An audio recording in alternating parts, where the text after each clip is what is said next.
Cricket പ്രേമികൾക്ക് ആവേശം പകരുന്ന വാർത്തകളാണ് ആഭ്യന്തര ക്രിക്കറ്റിൽ നിന്ന് പുറത്തു വരുന്നത്.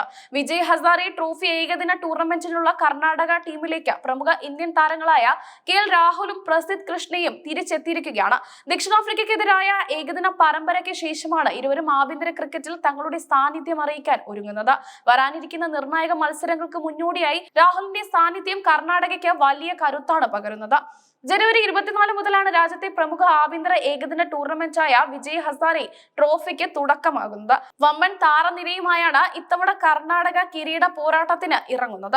സീനിയർ താരം മായങ്ക് അഗർവാളാണ് കർണാടക ടീമിനെ നയിക്കുന്നത്. കഴിഞ്ഞ ദിവസം നടന്ന IPL മിനി താരലേലത്തിൽ മായങ്കിനെ ആരും ടീമിൽ എടുക്കാതിരുന്നത് വലിയ ചർച്ചയായിരുന്നു. ഇതിന് മറുപടി നൽകാനുള്ള അവസരം കൂടിയാണിത്. മലയാളി താരം കരുൺ നായരാണ് ടീമിന്റെ വൈസ് ക്യാപ്റ്റൻ. സ്ഥിരതയാർന്ന ബാറ്റിംഗിലൂടെ കർണാടക മധ്യനിരയുടെ നട്ടലായ കരുൺ മായങ്കിന് മികച്ച പിന്തുണ നൽകാൻ പ്രാപ്തനായ നേതാവാണ്. IPL നിലവിൽ RCB താരമായ ദേവദത്ത് പടിക്കലും കർണാടക നിരയിലുണ്ട്. യുവത്വവും പരിചയസമ്പത്തും ഒത്തുചേരുന്ന ഒരു ടീമാണ് കർണാടകയെ ഇത്തവണ കിരീട സാധ്യതയുള്ളവരുടെ പട്ടികയിൽ മുൻപന്തിയിലെത്തിക്കുന്നത്. ദേശീയ താരങ്ങൾ ആഭ്യന്തര ക്രിക്കറ്റിൽ കളിക്കണമെന്ന BCCIയുടെ കടുത്ത നിർദ്ദേശം രാഹുലിന്റെയും പ്രസിദ്ധിന്റെയും മടങ്ങിവരവിൽ നിർണായകമായിട്ടുണ്ട്. ദേശീയ ടീമിലെ തിരക്കുകൾക്കിടയിലും തങ്ങളുടെ ഹോം ടീമിനായി കളിക്കാൻ ഇരുവരും സന്നദ്ധരായി.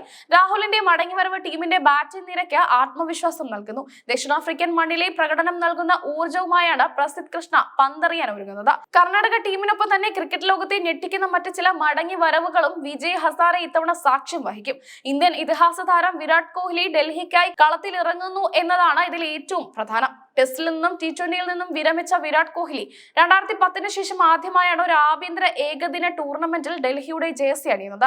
ആരാധകർ ഏറെ ആവേശത്തോടെയാണ് ഈ വാർത്തയെ സ്വീകരിച്ചത്. ഇന്ത്യൻ ക്യാപ്റ്റൻ രോഹിത് ശർമ്മയും വിജയ് ഹസാരയിൽ കളിക്കാൻ ഒരുങ്ങുകയാണ്. മുംബൈ ടീമിനായി രോഹിത് ബാറ്റ് വീശുന്നതോടെ ടൂർണമെന്റിന്റെ താരമൂല്യം റെക്കോർഡ് ഉയരത്തിലെത്തും. ഏകദിന ക്രിക്കറ്റിലെ എക്കാലത്തെയും വലിയ രണ്ടാമത്തെ റൺവേട്ടക്കാരനായ കോഹ്ലി ആഭ്യന്തര ക്രിക്കറ്റിലേക്ക് മടങ്ങിയെത്തുന്നത് യുവതാരങ്ങൾക്ക് വലിയ പ്രചോദനമാകും.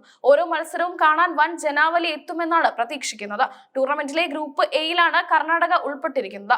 കരുത്തരായ ടീമുകൾ അണിനിരക്കുന്ന ഈ ഗ്രൂപ്പിൽ കടുത്ത പോരാട്ടമാണ് ക്രിക്കറ്റ് പ്രേമികൾ പ്രതീക്ഷിക്കുന്നത്.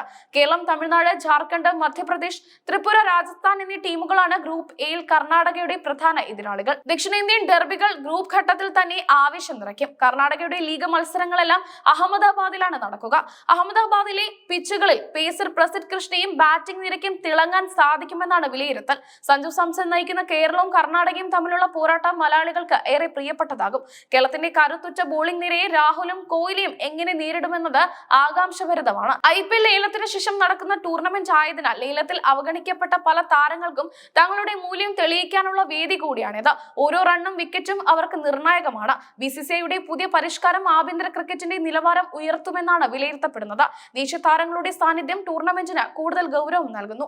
വിജയ് ഹസാരെ ട്രോഫിയിലെ മികച്ച പ്രകടനം വരാനിരിക്കുന്ന ചാമ്പ്യൻസ് ട്രോഫി ഉൾപ്പെടെയുള്ള രാജ്യാന്തര മത്സരങ്ങളിലേക്ക് സെലക്ടർമാരുടെ ശ്രദ്ധ പിടിച്ചുപറ്റാൻ താരങ്ങളെ സഹായിക്കും. അഹമ്മദാബാദിൽ ജനുവരി 24-ന് പന്തുരുളുമ്പോൾ ഇന്ത്യൻ ക്രിക്കറ്റിലെ സൂപ്പർ താരങ്ങൾ ഒരേ സമയം വിവിധ ടീമുകൾക്കായി പോരാടുന്നത് കാണാൻ കാത്തിരിക്കുകയാണ് ആരാധകർ. കർണാടക കിരീടം തിരിച്ചു പിടിക്കുമോ എന്നാണ് എല്ലാവരും ഉറ്റുനോക്കുന്നത്.